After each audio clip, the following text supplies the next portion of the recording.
Hey lunatics, what's up? It's Asylum Reviews here, coming at you guys with my Smackdown live review for the March 12th, 2019 episode. And this is the follow-up from WWE Fastlane. Definitely better show than Raw, of course. And yeah, we're just gonna go over everything that happened on the show. So right away, we kick things off with Shane McMahon. And Shane McMahon brutally attacked The Miz at Fastlane after they lost to the Usos in their rematch for the Smackdown Live Tag Team titles. So Shane came out to booze, of course, because he's a heel now. And he kicked off the show with the World Cup trophy in the ring, soaking in with the "You Suck" chants from the Dayton, Ohio crowd. He summoned the ring announcer Greg Hamilton into the ring and requested that he be announced as the best in the world. He did it not once, not twice, but 3 times until he got it right. He then assaulted Hamilton twice, making him announce with more conviction each time. Turning his attention towards why he turned on The Miz, McMahon explained that he's sick of everyone asking what he can do for them. Well, that all stopped when he turned on his partner in his hometown of Cleveland on Sunday, which set off a spark for him that no one has ever seen before. The commissioner said that he had such a good time beating his ass on Sunday that he's going to continue to do that on the grandest stage of them all, WrestleMania. McMahon's explanation for turning on his partner wasn't really anything to write home, but it made enough sense to given the fact, well, he is a McMahon after all. Of course, he believes that everyone is constantly looking to mooch off of him and his power. Having essentially the genesis of this feud, the World Cup trophy, in the ring was a nice touch added to the segment, and these two should put on a fun performance at WrestleMania. So it was announced later in the show that Shane McMahon will be taking on The Miz at WrestleMania. We all saw this coming. It's been rumored for weeks now, and it has been made official. I know it's kind of weird seeing Miz as a babyface and Shane is the heel. We're kind of expecting the other way around, being that Miz is always the one that's a heel, but WWE really wanted to push The Miz as a babyface to see how that goes. So hopefully it ends up turning well, because I'm actually interested to see what they do with that. So yeah, Shane McMahon does that.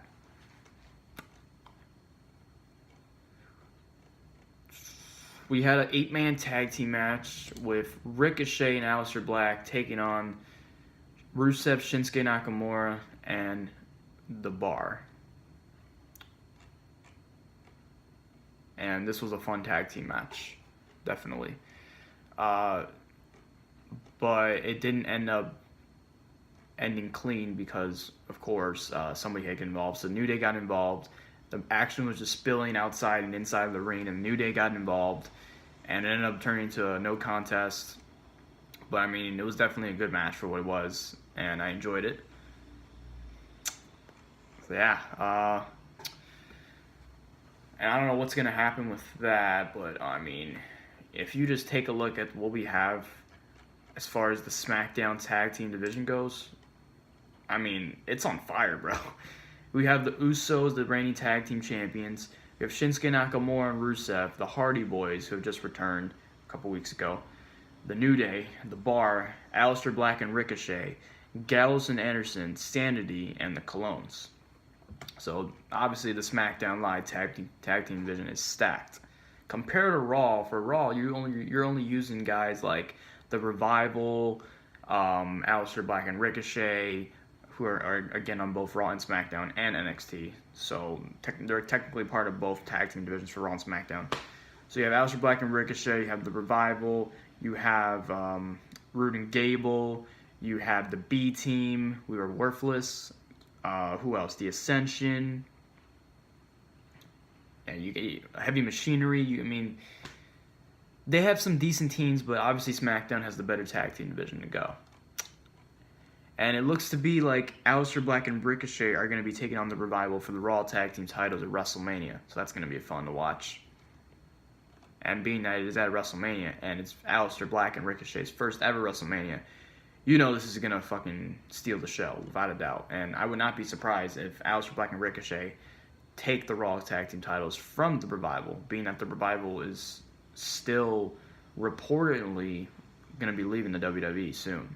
That's if their contracts. That's when their contract expired. That's if they're still planning on doing that. But nobody knows at this point. WWE could just do that. They can just put the titles on Aleister Black and Ricochet, and the Revival can just go to AEW. I mean, I don't know. I really don't know what to do with them at this point. But it'll be fun to watch. So speaking of tag teams, those tag team champions had a segment backstage, and they were just calling out all the tag teams from New Day to the Bar, and then they mentioned Aleister Black and Ricochet and Gallows and Anderson.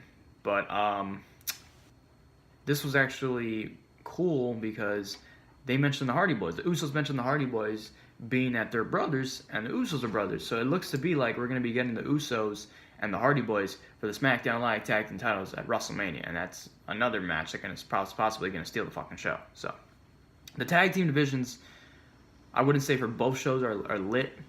Obviously, SmackDown is the better one, but if these are the matches that are scheduled to take place at WrestleMania, you have a stacked card right here for the tag team division, and it's going to be fucking great.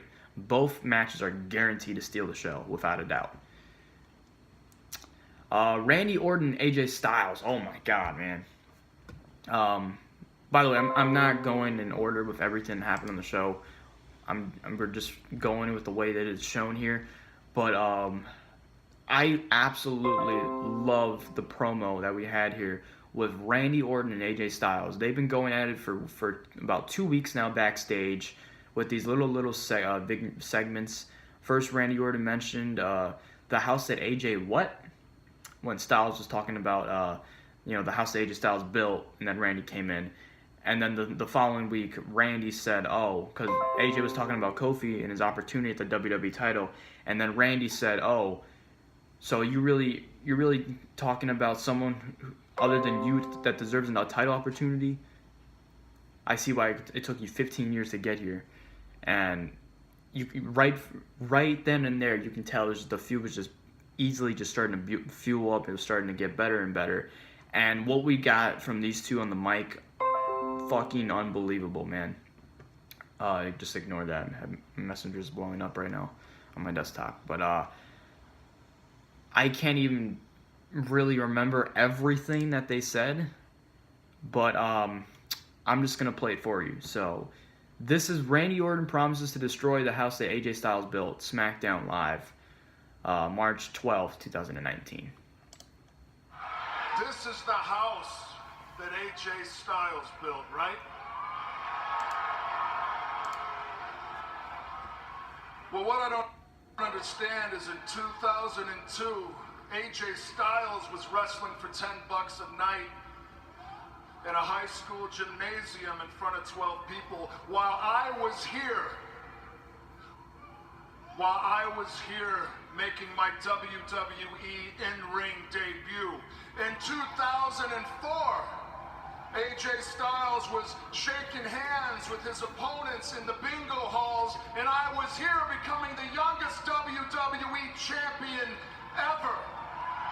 In 2005, AJ was down in Florida getting a tan with Dixie Carter when I was here facing The Undertaker at WrestleMania. The fact that he mentioned Dixie Carter. 2006, 2007, 2008, 9, 10, 11, 12, 13, 14, 15, I was here and I was a champion. This isn't the house that AJ Styles built. This house was built long before AJ Styles ever stepped foot in this ring. This is the house that Randy Orton built. Okay, Randy. Okay. Wow, Randy.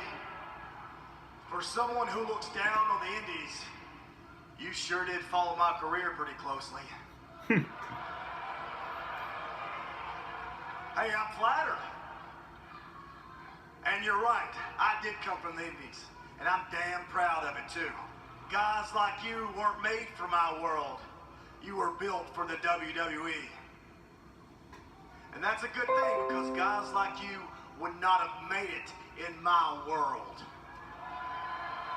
Hey, not with things like this. And then AJ mocks Randy Orton's signature pose. Knock off diamond cutter. Knocking the RKO. Wait just a second. Are you telling me as you stand here in this ring, face to face, man to man, that you and none of your little indie pals ever ripped anybody off? This is where it gets good. And then Randy does the too sweet. Oh, that's good. My indie pals, well, take a look around. Take a look around backstage. You're surrounded by them. You see, they earned the right to be here in the WWE. They didn't go to their father to get them a job. Nobody has ever had to help me get where I am. Evolution. Evolution, you remember that team of yours? How about the Legacy? No? You forgot about that one? Here's the one that everyone seemed to have forgotten. Rated RKO, you and Edge? Forget about that one? Oh, here's a good one. The Wyatt family. Oh, Sounds man. like to me, you had a lot of babysitters. Don't get me wrong, Randy, you're exactly who you say you are. You are a Viper. You use everyone around you, and when you're done with them, you toss them to the curb. That's why I got the jump on you at WWE Fastlane, because I'm not going to be your next victim. You don't have a choice. You don't get to choose. As long as you want to rent a room out in my house, see, I'm the landlord, and rent's due, you son of a. And you can make that check out to the most destructive 3 letters in sports entertainment. I love this line right here. R-K-O.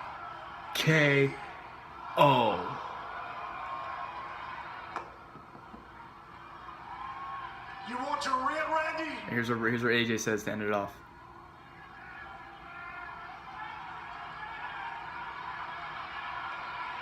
Well, come and take it. He points to the WrestleMania sign, drops the mic, and that's where it all ends. Styles issues the challenge for Randy Orton at WrestleMania. Accept a battle at WrestleMania. And it just gets better and better, man. With Randy Orton and AJ Styles, I cannot wait to see these two go at WrestleMania. Another match that is guaranteed to steal the fucking show, no doubt. I am super excited for this. So Orton came out in the ring. He said what he doesn't understand, how this is the house that AJ Styles built. He ran down the differences in their career trajectories from 2002 on, even hilariously pointing out that in 2005 Styles was down in Florida getting a tan with Dixie Carter while he was becoming the youngest WWE champion of all time, age 24. Styles made his way out and he threw his own verbal jabs back at Orton, including calling the RKO a knockoff diamond cutter. I love that line there. That was hilarious. And pointing out that all the help he's had since the beginning of his career in WWE, from Evolution to Legacy to Rated RKO to the Wyatt family. Orton told Styles that he's the landlord of this house and rent's due, bitch. That was the best line right there. Styles closed off by telling Orton that if he wants his rent, then he's going to come and get it, as he pointed towards the WrestleMania sign. And again, what more can you ask for? This was definitely a huge way for these two to finally build up their WrestleMania match, and I am super looking forward to it. This is definitely one of the best segments of this entire show, and I can't wait to see what they have in store for us next. But yeah, the match is definitely going to be a show stealer, no doubt. So there's that. Asuka, she had a quick match with Sonya Deville. Sonya was ringside for Mandy Rose Fastlane when Mandy took on Asuka in her first title match, and we know how terrible the match was because there were so many botches. So Sonya was the one that fought Asuka this time, and she ended up losing the same way that Mandy lost, where I guess where Sonya was pulling the ring apron trying to slip Asuka or something, and I guess Mandy slipped and it cost Mandy the win, and then Asuka just tapped her out. Literally the same thing happened with Sonya Deville. Mandy tried to pull down the ring apron to trip Asuka, and Sonya got caught, and then Sonya tapped out to Asuka. So, they're a very quick match for Asuka. And again, we don't know who's going to be fighting Asuka at WrestleMania. I have no idea. But hopefully it's someone good and not fucking Lacey Evans. The Iconics, they call out the Boston Hug Connection, trying to throw shades at my girl Sasha and Bayley, the women's tag team champions, rather. Much like they've been doing all over social media, Billie Kay, Peyton Royce called out Sasha Banks and Bayley for not showing up on SmackDown since winning the titles. They've showed up on Raw because they are on Raw. They've showed up on NXT, but they have yet to show up on SmackDown. So they called them out, saying that they haven't been showing up on SmackDown since they first won the titles at the Chamber. They then told the champs that they can't run forever. So it looks like we're going to be getting the Iconics as part of the SmackDown team for this multi-brand tag team title match at WrestleMania. And then, of course, from NXT, Io Shirai and Kairi Sane. And then Sasha Banks and Bayley. And then probably, who else? Trish and Lita. So if that's what we're going to be getting, then I'm okay with that. But to be honest, I'd much rather have Mandy Rose and Sonya Deville over the Iconics. I don't know if it's just me, but I mean, yeah, that's just what I prefer. Becky Lynch and Charlotte, they verbally go at it again. Fresh off her Ronda Rousey assist of victory at Fastlane, Becky Lynch was out for a promo, tossing her crutch away in the process, and she looked to appear to be walking just fine because she was limping, but she didn't look as bad as she was the past few weeks. She said, despite everything, the man is back on her own 2 feet and back in the main event of WrestleMania. She said that she got Ronnie to do her dirty work for her, and she'll be repaying her by taking her title at WrestleMania. Flair then came out and said she was chosen for the match to get the job done, and she's never seen anyone do so little and get so much credit for it. Lynch then closed off the segment by telling Flair that she did nothing for 4 years and it took her breakthrough to main event WrestleMania.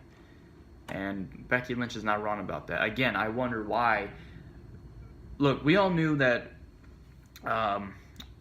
even before WrestleMania 34 came on, we already knew that Vince was lounging for Ronda and Charlotte to main event WrestleMania 35 for the Raw Women's Championship. But we didn't want that. Vince wanted it, but we didn't want that. So we knew that plans were going to be changed, obviously. You're not just going to stick with the same plan for a year straight and not have anything else in mind or backup plan or whatever. So there you go. You had Becky Lynch do it, and now you got a triple threat match. It's weird how it just goes from Becky Lynch to Ronda Rousey. After Becky Lynch won the Royal Rumble, and she chose Ronda Rousey to fight at WrestleMania, she gets her match. She gets suspended for it, and the match is thrown off. She gets replaced. Then Charlotte's in the match, and then Charlotte versus Ronda Rousey. And then Becky gets reinstated, only to be arrested and then suspended again for 60 days instead of 30 days. And then Stephanie McMahon reinstates Becky, and now Becky is officially in the match after Ronda gave Becky the victory at Fastlane. So that's how we get into it. So we give Becky Lynch, Ronda Rousey, and Charlotte Flair for the Raw Women's title at WrestleMania. So there's that. Rey Mysterio and R-Truth, they took on Samoa Joe, the United States Champion, and Andrade in a great tag team match. These four men have been going at it for the past 2 to 3 weeks now over the United States title, when R-Truth was the first of the champion out of the four. And then Samoa Joe took the title off R-Truth, and then we had the rematch at Fastlane that took place on SmackDown with the Fatal 4-Way, and another great fucking match with these four. I mean, what else can you expect from Rey Mysterio, Samoa Joe, R-Truth, and Andrade all in the same ring? I mean, come on, especially Rey Mysterio and Andrade. If you have Rey Mysterio and Andrade in the same match, you're guaranteed to have a show stealer right there. So it was Mysterio that ended up picking up the win here, and he rolled up Samoa Joe after he was able to counter the Uranagi attempt into the roll-up, and Mysterio immediately bolted from the ring, and Joe took out his anger on Truth and Andrade. So Rey Mysterio has now pinned the United States Champion Samoa Joe. Backstage, we got a little interview segment with Kayla Braxton. She was interviewing Daniel Bryan and Rowan, being that Bryan and Rowan were talking to Vince McMahon in his office, and Kayla wanted to know what was up and what they were talking about, and that's when Daniel Bryan stated that him and Rowan are going to be taking on Mustafa Ali and Kevin Owens later tonight, or later in the show, rather. Bryan said he was there to offer his opinions on Kingston, and in response, McMahon placed him and Rowan in the tag match. They were victorious, however, as Rowan put away Ali with the claw slam, or the iron claw is what he calls it. So, the match was good for what it was. I think the one where Kofi Kingston was in there instead of Mustafa Ali was a little bit better. But, I mean, it was good for what it was. Pretty much the same what you would expect. And, yeah, it was just different. It was just literally the same match, except it was Mustafa Ali in there instead of Kofi Kingston. But, yeah, that's just it's just awesome, man. It's crazy how, like, we were just in the WWE title picture earlier in the months. We were just having guys like Shinsuke Nakamura and AJ Styles and Samoa Joe. And now we have Daniel Bryan and Rowan mixed in the picture, along with Mustafa Ali, Kevin Owens, and Kofi Kingston. So that's just crazy how they just bring up all these superstars into the main event title scene.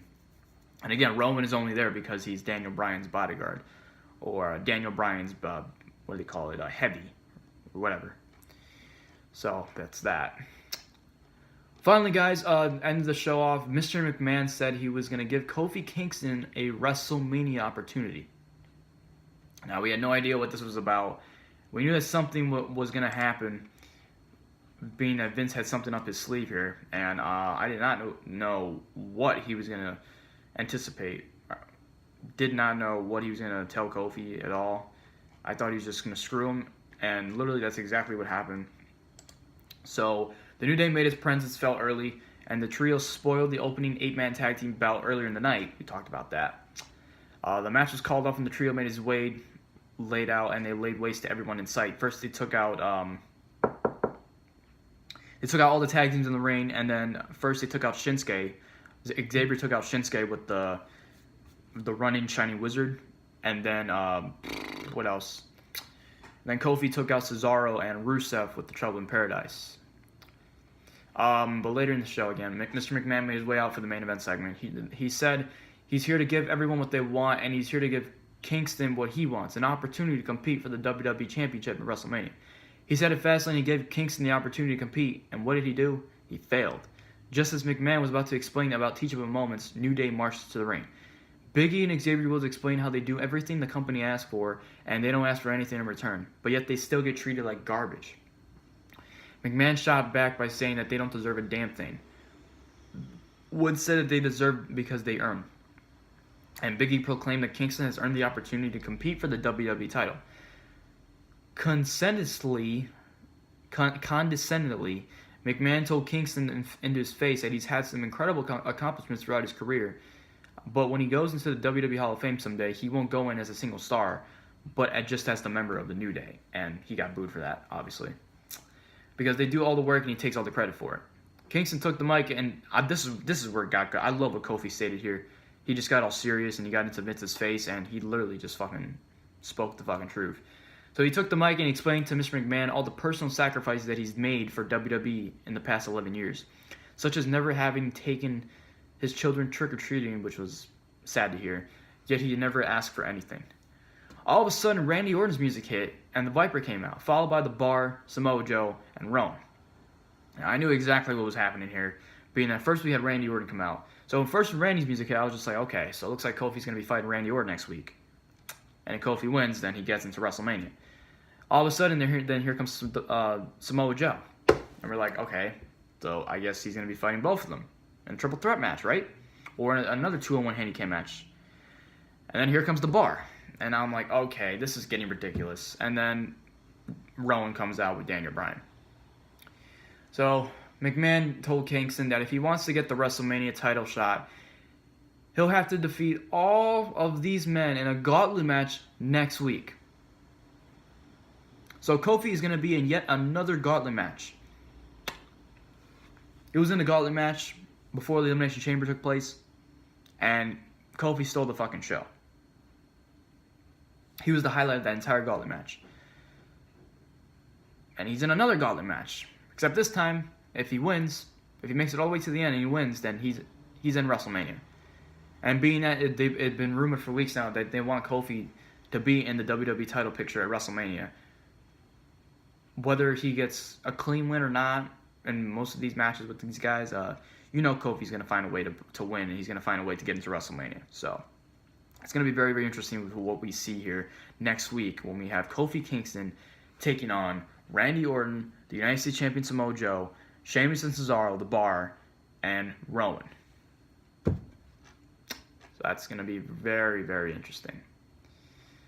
That just about does it, guys, for my SmackDown live review.